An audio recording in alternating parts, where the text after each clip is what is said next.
Dear Diary, today I remembered a friend of mine called Nyarko. She's an older woman and she hails from the Bono region. She's had 4 children in all. And then I thought that, how does this woman do it? She's been strong, she's been inspiring, and that is why I want to share her story. Nyarko was born somewhere in the Bono region. She's one of the 2 children of her parents. Her parents were not together after a while. Her mother remarried and her father also remarried. So she stayed with her grandmother in the village. She did her best to learn how to sew, and she was a fantastic designer. At the time, she would spend time in the market, pick some of the used clothes, or what we call oboniwewu, and then she would add a touch of the local fabrics. Everybody loved her designs. She wasn't so educated, but then she dressed so beautifully. Anytime you see this lady, you know that she was strong, she was firm, she was beautiful inside out. And she had her own way of going about things. Not too long after, she met a very wonderful gentleman, very handsome as such, and they decided to court. So the gentleman, I really cannot remember his name, but I remember that he was of a Muslim background. He was a Khan, but from a Muslim background. They were together for years until they decided to settle down. So Nyarko, the village girl, in quotes, had 3 marriage ceremonies. She had the Muslim one, she had the church one, and she also had the traditional marriage, so that everybody from every sector or part of their environment could also enjoy a bit of their happiness. They were a strong couple. They loved each other dearly, and then above all, they were friends. So you know how these things work. People can actually get along with other people, and then even in marriage, they behaved like schoolmates or friends. It was lovely. The gentleman was from a very rich background, so Nyarko didn't have any needs unmet. She still continued sewing, she still continued designing until she had her first child, a boy. 2 years later, she had another. After a while, she had a daughter too, and then a son. So she had 4 children in all. Unfortunately, her fairy tale story couldn't last that long. After the birth of her 4th child, her marriage basically hit the rocks. So she relocated to Kumasi City, and her husband continued working. So he was into timber merchants, he was also into different businesses, you know. So she was supposed to still have enough to fend for her kids. They were just separated, you know, in the meantime, at the beginning. Soon after, when she moved to Kumasi, her husband joined her. You know, so even though the marriage was having a few issues here and there, they still managed to work through things. One Saturday, she says that she was with her husband at home. They actually cooked one of our local dishes, and Pesi ate together. The husband said he had a ceremony to attend. So she also did her best. You know, she's into fashion, so she always tries to make her man look as good as possible. He wore a 3-piece blue, you know, the local wear, now I think called kaftan, with a little hat. and then saw her husband off. Unfortunately for her, that was the day the husband also went to perform the marriage ceremony for another woman. So he remarried that very day, even though he left home and left his wife Nyarko in a very good mood. She didn't know this. Soon after, her parents called her. Her mother, at the time, who was in Accra, called her and said, "What are you still doing in that house?" She said, "What do you mean, what am I still doing? I'm in my husband's house." She says, "No, he's brought your drinks. He's brought the drinks, so he's no more married to you." She said, "No, he's only gone out. When he comes back, we are still married." No, so she was arguing with her mom. Unfortunately, she had the worst news of her life, very unanticipated. When her husband came, he didn't answer to any of her questions. He just looked at her. And so she realized that whatever her mom told her was true. Nyarko packed up. She intended leaving with all her 4 children, but then her husband disagreed, so they had to share. At the time, her last 2 children were left with her husband, and then the first 2 went with her, the 2 boys. So the little girl and the one after. At the time, her daughter was about 5 years, and then her son was about 3. That's where the last 2. They stayed with their father and their new stepmother. As a caring mother, as a devoted mother, she had no peace knowing that 2 of her kids were elsewhere, even though she knew they were with her dad. They were with their dad.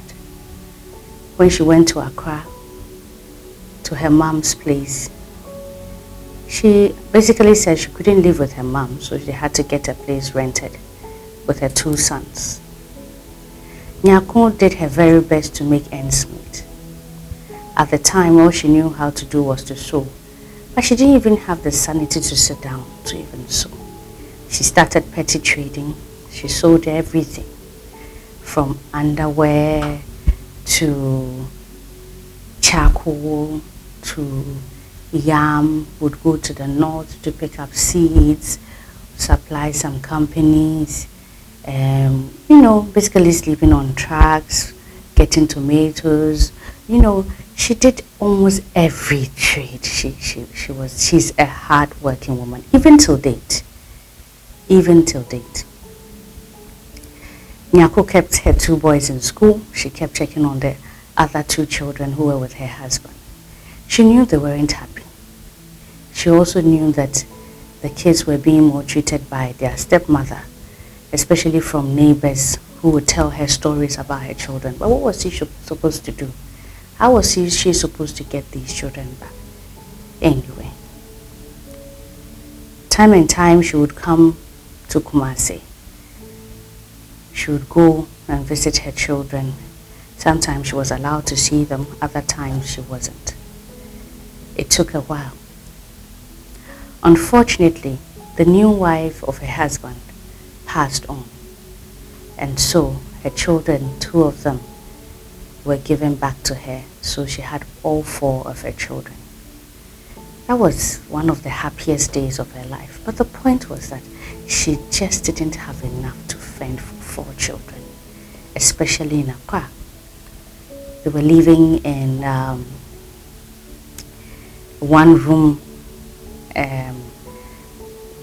1 bedroom house or place where, this was an environment she had never experienced before. This was an environment where she never thought she would find herself also with her kids. This is a woman who has lived well before. And when I say someone has lived well, she knew, all the bourgeois things in the world. She would flaunt herself, and not in your face, but you know that this is a lady. And now basically couldn't do much. One of the things I admired about her was how in the witty ways she would raise monies to take care of her children. There were times that her kids said they felt embarrassed, especially when she would meet some of her friends or her relatives, or she would find ways and say, oh, you haven't paid for your nephew's transportation here, and then she'll take monies from people and all that. But this wasn't her style. She just had to make ends meet. Soon after, one time she went to the market. The kids went to school. She had managed to gather a few things. She was selling cloth. She got a phone call in town and she was told that thieves had broken into her house. All the things this woman had gathered over the years, past 3 years that she was by herself and her children, everything was gone. Everything, including cooking utensils. What was she going to do? So she had to move back into her mom's house, which was very difficult for her. Mind you, her mom had remarried. Her mom she had siblings as well. And then she was going to live in her stepfather's house with her 4 children. I mean, nobody would be comfortable.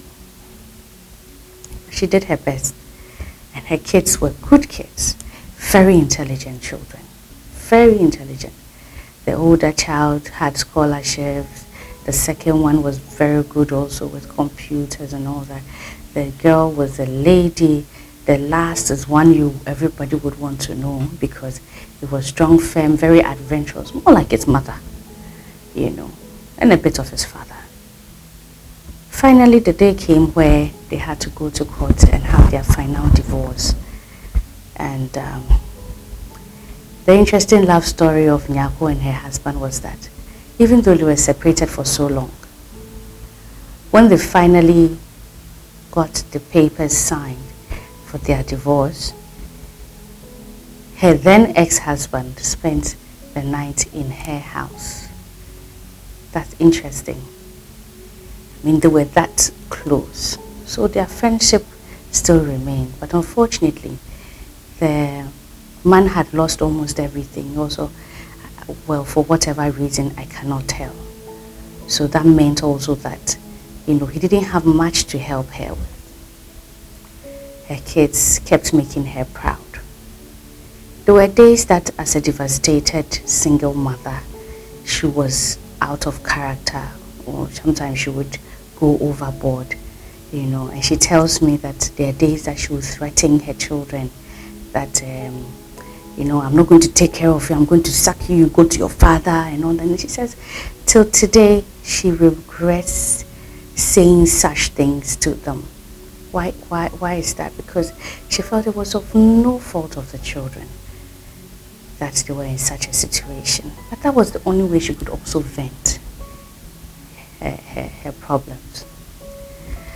Well, Nyarko wanted to remarry. Who was going to marry a woman with 4 children at the time? And she did well to keep them in private international schools. She did well to always make sure that they were well put together. Now, whoever was going to come along had to be ready to take up these responsibilities. How was she supposed to get someone like that? Well, she was kind of lucky. The older child went on to live with his auntie, and then the girl also moved on to live with another auntie. So, she kept managing and all. But one thing about her, she never made people keep her children for good. She would visit her kids every weekend. She wasn't one of those women who would think that, oh, someone is helping me, so I don't even want to show up, I don't want to even go there. No, she would come to your house, help you with the chores or whatever you would want her to help you with. She was just dedicated to making sure that her kids would grow up into the fine gentleman and lady she wanted them to be. When she got into the realm of trying to find a husband, she also fell prey to some of the dubious pastors and religious leaders around.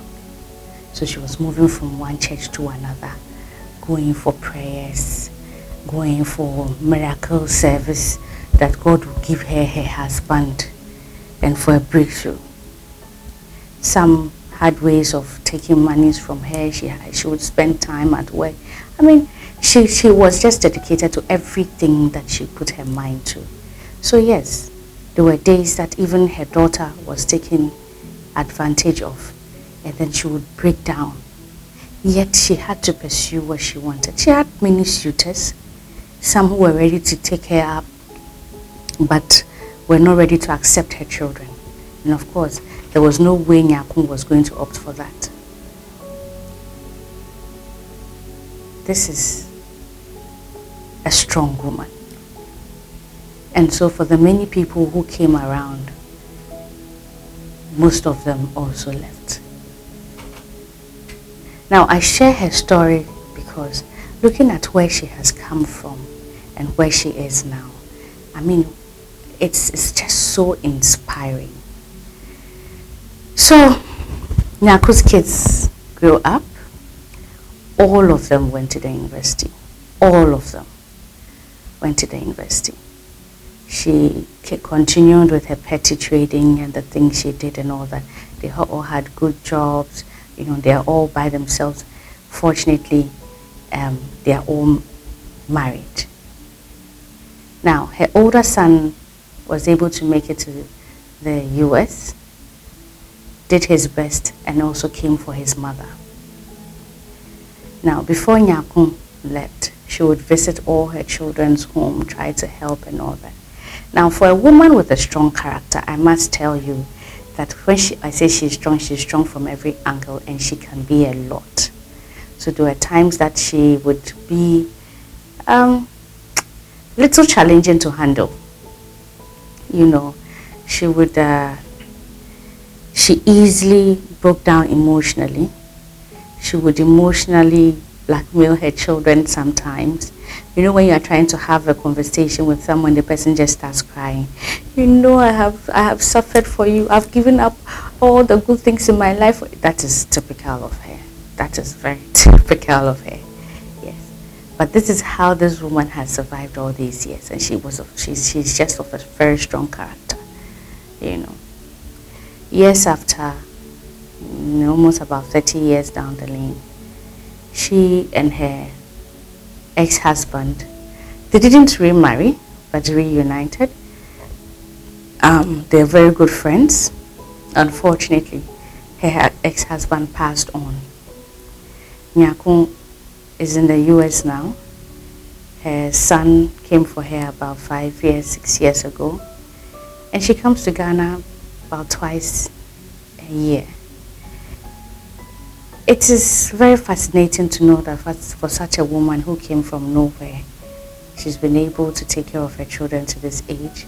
She's been able to put up a story building. She's very comfortable financially, and she keeps fighting for the strong woman she's always been or to be. This is a story where whenever I think about it, I feel that education is important. So many things are important, but many people may not have the opportunity to have these things, yet they make the best of whatever they get. So Nyarko is doing very well. She's a woman after my, she's a woman of good cheer to me, and she's very dear to my heart. And I pray that the world will take inspiration from such a woman. Many other things she has gone through, some of them I'm not even privy to. But for all the stories and all the things that one may go through, one is going through, just know that there's always an end to everything. You never know when yours will end and when your story will turn around. Diary, I would want to end here, knowing that Nyarko's story will be an inspiration to the many people out there. We would like to hear from you. Comment, share, and subscribe to our YouTube channel and all other social media handles with the name In and Out the Circle.